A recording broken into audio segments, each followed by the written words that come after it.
Hi everyone, this is Dr. Nitin Choda, and mortgage forbearance requests have jumped almost 2000% in the last few weeks. In fact, the Mortgage Bankers Association, which tracks almost 23 million mortgages, which is almost half the mortgages out there in this country, federally backed mortgages, has said that from March 2nd through March 16th, there was an almost 1300% increase in the requests for mortgage forbearance. In fact, from March 16th through March 30th, that number jumped to almost 1900%, the number of requests for mortgage forbearances. That's a significant increase. What's also happening is that from March 23rd through March 29th, there were almost 220,000 phone calls requesting mortgage forbearances to lenders. And in the following week, we're talking about the first week of April, that number jumped to well over 700,000 phone calls. Now you can imagine what happens when lenders get so many phone calls. The wait time increases. In fact, a lot of people have been finding it hard to talk to a lender over the phone because the lenders are just getting overwhelmed with phone calls. Now, before I tell you what to do about it, just think about this. A couple of weeks ago, at the time I'm recording this training, the wait time when you call a lender was just 2 minutes. Now, the wait time when you call a lender is 17 minutes. And 1 in every 4 individuals who are actually calling lenders, they're just hanging up because they have to wait for so long for the vendors. So what do you do in this situation? There are 3 things you need to do in order to be able to get your mortgage forbearances when everyone else is rushing in to get mortgage forbearances as well. The first thing is you need to know who your lender is, who your servicer is. Because remember, when you got your mortgage, when you originally got the Freddie, Fannie or the Ginnie Mae mortgage, you had a particular lender. What happens is the way our system works, the way our financial system works is these mortgages are packaged into a product that is then sold by one lender to another. So someone is carrying the note and then essentially earning the interest that you're paying them. So the first step is to actually find out who your current lender or who your current servicer is. The best way to do that is simply to look at your mortgage statement, whether it's online or whether it's something you get in the mail, and call that number.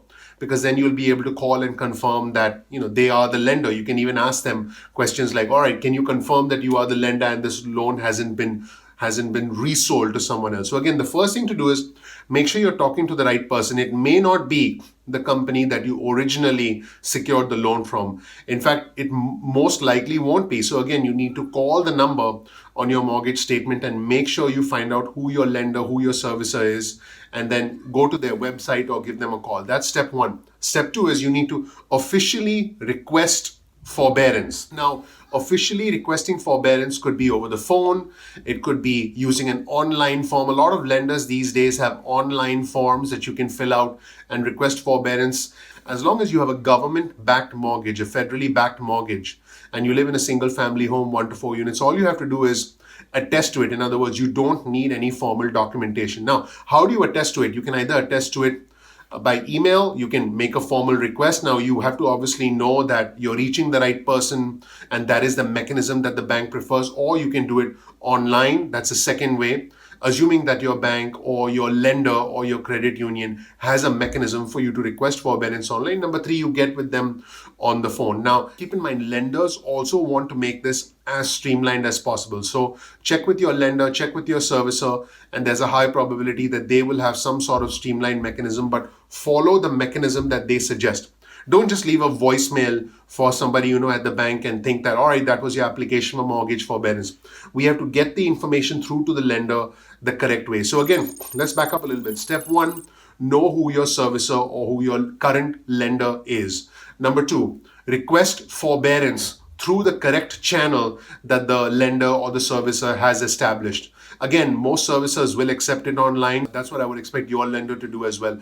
Or you can talk to, you can try and get in touch with servicers over the phone. Now, when you're getting in touch with them over the phone, my advice would be when you try and get through to them, put your phone on speakerphone or get a headset, walk around a little bit. It's frustrating to just sit there on hold with the phone in your hand. So just try and make the most of it. Walk around until you actually get a rep on the phone, and then formally request forbearance. Now, when you formally request forbearance, you need to make sure you submit the correct form. You get mortgage forbearance application number or some sort of call reference number, so you know that you officially requested forbearance. This is extremely important. You need to get this step right. You need to formally request it and make sure you get some sort of confirmation from the bank. It could be an online application confirmation page, which you can print out or take a screenshot of. It could be a call reference number that you get from the rep over the phone. It could be an email from someone at the bank saying, we have received your request for forbearance. You need to get that confirmation in writing, because now you have proof that you formally requested forbearance, and now the bank is by law required to grant you forbearance. Now, how long can they grant you forbearance? The CARES Act says that the forbearance should be granted for 180 days with an option to make forbearance available for an additional 180 days. We're talking up to a year of forbearance. Now, let's define forbearance. Forbearance means that you're delaying your payments. You're not getting a break from your payments. You're delaying your payments down the road. So in other words, you don't make them now, but you can make them down the road. So that's very important. Also, the law says that the bank should be doing this for you without penalties, without interest fees, and without any additional charges. So make sure you get that confirmation from your bank in writing. Number 3, also ask your bank to confirm in writing that they will not report late payments. They will not report negative information to the credit bureaus. This is important as well. Now, again, this is assuming that you're current with your payments. If you are late with your payments before you requested forbearance, then it's quite possible, again, you have to check with your bank, it's quite possible that the bank will continue to report late payments. But if you are current with your payments and you request forbearance through a proper channel, that the channel that the bank set up for you, and you get approved for forbearance and you have that in writing, then the bank should not be reporting late payments. Again, make sure you get that from them in writing. Now, when you request forbearance, try to request it for 180 days. Now, the bank might say, hey, we're going to give you 90 days of forbearance. And again, make sure you get from them in writing that there'll be no late fees, no finance charges, no reporting to the credit bureau. But when you get it from them in writing, you need to make sure that the bank is essentially not reporting to the credit bureaus, like I said. But more importantly, you need to talk to the bank about how you pay this back. Now, again, the bank would ideally like you to pay them a lump sum payment at the end of 90 days, unless, of course, you ask for further forbearance for an additional 90 days. But ideally, you want to work out something with the bank where you can pay them in installments, or better yet, apply those payments at the end of the loan. So let's say you took out a 30-year mortgage, and let's say you're 5 years, 10 years into the mortgage. Your mortgage should now be extended at the very end by 6 months or by a year, however long forbearance you request and however long forbearance you are granted for. That would be the ideal situation.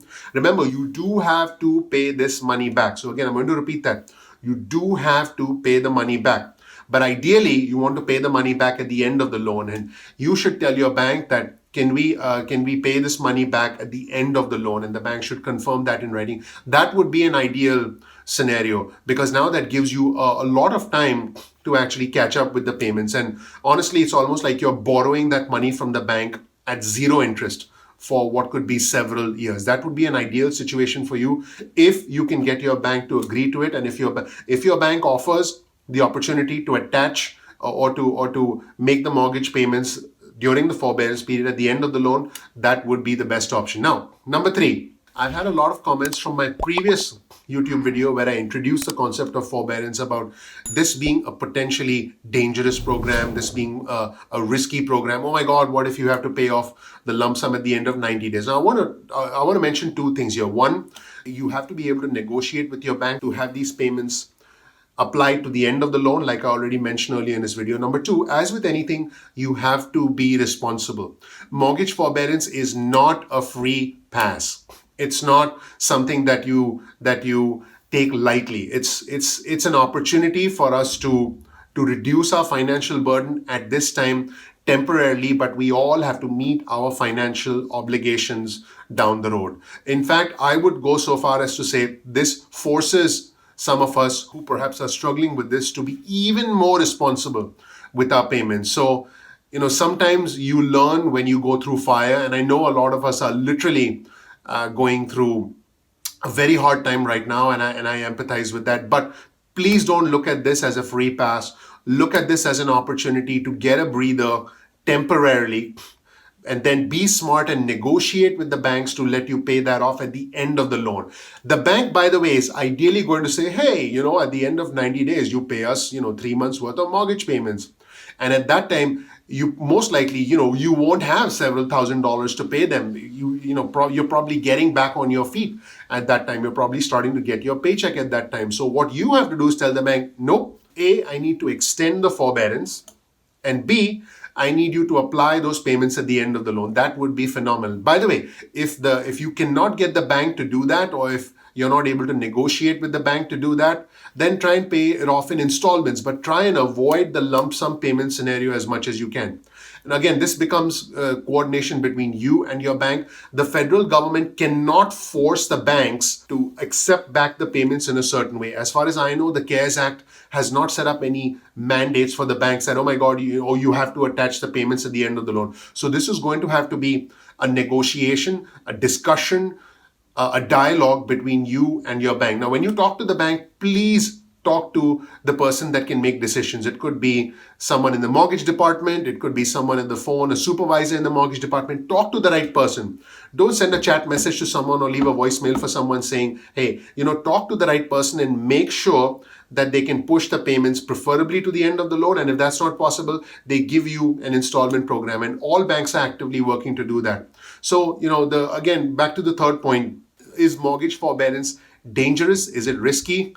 Anything, even something that's safe, can be dangerous or risky. I mean, you get into a car that's supposed to be safe, it might not be safe, if something happens. So as with anything, your personal responsibility is crucial here. You need to make sure that you pay the money back. Now, obviously, if you can pay the money back down the road, that would be better, but you do have to pay the money back. You do have to be responsible.